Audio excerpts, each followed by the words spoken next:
This one exercise literally changed the way I see my guitar fretboard.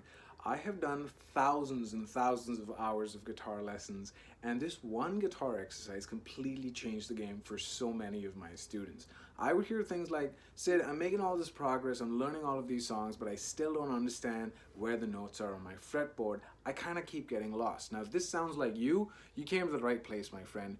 We're going to incorporate what is known as a note location exercise into your practice routine. This was one of the first things that I did when I got to music school at Musicians Institute. Now, all it requires is that you find one note. We're going to pick A, that's the note of the day. It could be B, it could be C, whatever you want, okay?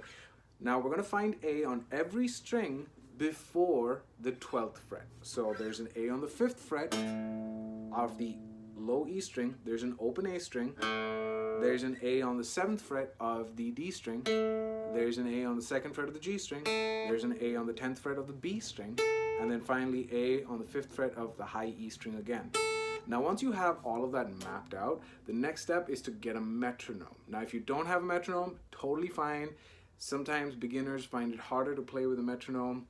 Go with whatever is working for you. That's totally fine. Okay, so all you're gonna do is play every note 4 times. So 1, 2, 3, switch. 1, 2, 3, switch. 1, 2, 3, next. 1, 2, 3, switch. 1, 2, 3, switch. 1, 2, 3, switch. That's it. Try to keep it in time. Try to stay on that same tempo. Do your best.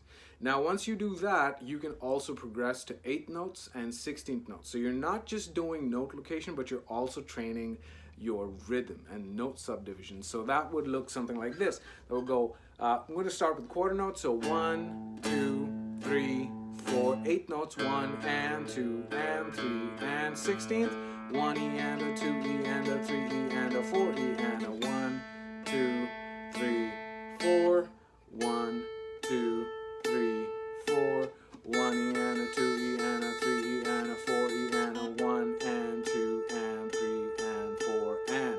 Now feel free to go down and then come back up and kind of mess around with that. Start with just the whole notes. Just start with like natural notes. That's A, B, C, D, E, F, G, and then after that progress to the sharps and the flats. So if you're training B flat, think of it as B flat or A sharp. If you're going A flat, think of it as G sharp sometimes. So have a little bit of fun with it. See how that works out for you, and I'll see you in the next one.